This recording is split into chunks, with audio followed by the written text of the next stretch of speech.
ప్రారంభించడం చాలా శుభపరిణామం.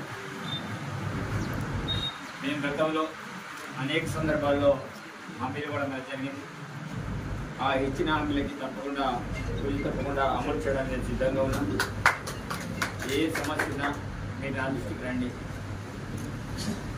ఏ సమస్యలు ఉన్నా మరి నేను ఉండేది ఇక్కడే ఉన్నా కాబట్టి 24 గంటలు అందుబాటులో ఉంటా. మైనారిటీకి సంబంధించిన భూ సమస్యలే కావచ్చు, ఏ సమస్యలే, కరెంట్ సమస్యలే కావచ్చు, ఏ సమస్యలైనా సరే స్పెసిఫిక్గా నాకు పూర్వకంగా మీరు నాకు కాంటాక్ట్ ఇవ్వండి. ఇల్లు లేనటువంటి వాళ్ళు ఎంతమంది ఉన్నారు, నాకు పక్కాకి ఇన్ఫర్మేషన్ కావాలి. ఏదో పైన నా చుట్టం బంధువు అని కాదు, జెన్యున్గా ఎవరికైతే ఇల్లు లేవో అట్లాంటి వాళ్ళని మనం ఫైండ్అవుట్ చేయాలి.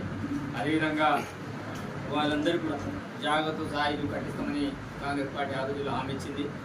ఆ 6 హామీల్లో ఇల్లు ఇచ్చే కార్యక్రమం కూడా ఉంది. కాబట్టి మరి ప్రభుత్వం ఎప్పుడైతే ఇందిరమ్మ స్కీమ్ని ప్రారంభిస్తారో తప్పకుండా అట్లాంటి వాళ్ళకి ఎవరైతే పేదవాళ్ళు ఉన్నారో కుల మతాలకు అతీతంగా ప్రతి ఒక్కరు కూడా ఇల్లు ఇచ్చే బాధ్యత మాది. మరి ప్రభుత్వం కూడా చాలా చక్కచక్కగా పథకాలను అమలు చేయడంలో ముందు వరుసలో ఉంది.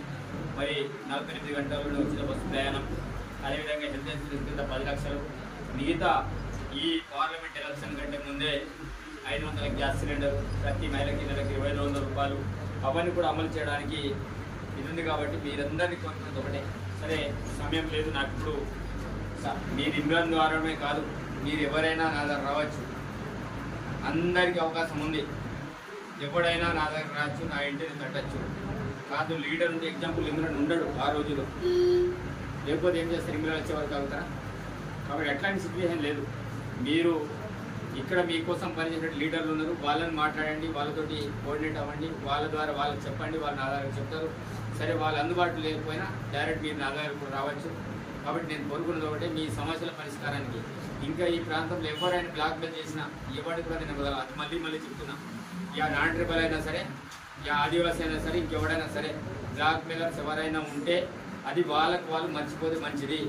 అది నేను ఎట్టి పరిస్థితుల్లో సహించే వ్యక్తిని కాదు. పనుల విషయంలో అయినా ఇంకేదైనా బ్లాక్ మెయిల్ దండం చేస్తే ఎవరిని కూడా నేను వదలా. ఇది చాలా స్ట్రిక్ట్గా, మనోళ్ళైనా ఇంకెవడైనా నా సొంత తమ్ముడైనా నేను వదలా. కాబట్టి బ్లాక్ మెయిల్ అనేది ఈ ప్రాంతంలో జరగకూడదు. ఎవడైనా లీడర్లైనా ఎవరైనా ఈ ప్రాంతంలో అనేక రకాల స్కీముల పేరు మీద ఎవడైనా బ్లాక్ మెయిల్ దండం చేస్తే మాత్రం ఎట్టి పరిస్థితుల్లో క్షమించేది ఉండదు, క్షమించకూడదని ఈ సందర్భంగా తెలియజేస్తున్నాను. ఇంకొకటి, నా పేరు చెప్పుకుంటా తిరగడం కూడా మర్చిపోవాలి. ఎక్కడ కూడా సెల్ఫ్గా ఏమని చేయాలి. చాలామంది, నేను మొన్న కూడా వచ్చిండు, నా ఇంటికి వచ్చిండు, నేను అతని పిఏని మొత్తం అంతా నేను నడిపిస్తున్నా, ఇట్లాంటి వ్యవహారాలు చేస్తున్నారు. నాకు ఎమ్మెల్యే సాబ్ నాకు దగ్గర దూరం అని కాదు, నాకు అందరి దగ్గరనే.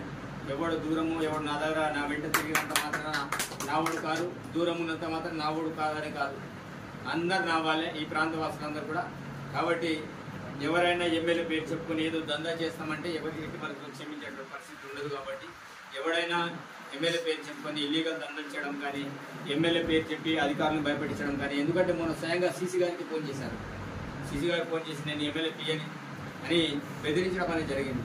మొన్న హరిత రిసార్ట్లో పోయి అక్కడ బెదిరించడం జరిగింది. అట్లాంటి కొంతమంది ఎవడైనా ఉంటే మార్పు రావాలి, తప్పకుండా మారాలి. కాబట్టి అధికారుల దగ్గర వెళ్ళేసి మన పేరు చెప్పుకొని మన పేరు వాడుకుంటే మాత్రం అది చాలా సీరియస్గా యాక్షన్ ఉంటుంది. కాబట్టి ఈ ప్రాంతం అంతా మనం అందరం కలిసి పనిచేస్తే ఈ ప్రాంతం అంతా అభివృద్ధి అయితే తప్పకుండా పార్టీ కార్యకర్తలు నేను మాటిస్తున్నా, మిమ్మల్ని చూసే బాధ్యత నాది. ఏ చిన్న పనున్నా ఆ పనులు అప్పగించే బాధ్యత నాది.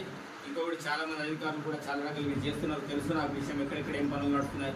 ఇంకా అధికార పార్టీ ఇంకా బీఆర్ఎస్ ఉందని చాలామంది అనుకుంటారు.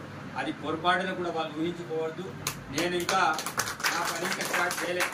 నా పని స్టార్ట్ చేసిన తర్వాత అధికారులకు తెలుస్తుంది, ఎవరైతే పనులు చేసే వాళ్ళందరూ కూడా తెలిసిపోతుంది. కాబట్టి అనుకుంటున్నారు, సరే నేను ఇంకా అంతా కూడా విశ్లేషణ చేస్తున్నా. నేను విశ్లేషణ చేసే క్రమంలో ఎమ్మెల్యే గారు ఏమంటాడు కాదు, మన పని మనం చేసుకుందాం. పిల్లి కళ్ళు మూసుకొని పాలు తాగితే నన్ను ఎవరు చూడాలనుకుంటారు. కానీ విడంబొచ్చి అనేవాడికి ఏ మూలలో ఏం జరుగుతుంది నాకు అంతా ఇన్ఫర్మేషన్ ఉంది. కాబట్టి ఎవరైనా సరే ఇంకా అధికార దురహంకారంతో ఇంకా మేమే పనులు చేస్తాం, మేము ఇంకా బీఆర్ఎస్ నాయకులు ఇక్కడ ప్రభుత్వం ఉందని పొరపాటు. ఈరోజు కాంగ్రెస్ పార్టీ కార్యకర్తలు అందరూ కూడా ఉన్నారు, అధికారులందరూ కూడా గ్రహించాల్సిన అవసరం ఉన్నది. తప్పకుండా కాంగ్రెస్ పార్టీ కార్యకర్తని కాపాడే బాధ్యత నాదని తెలియజేస్తూ తప్పకుండా మీ అందరికీ కృతజ్ఞతలు తెలియజేస్తూ ధన్యవాదాలు.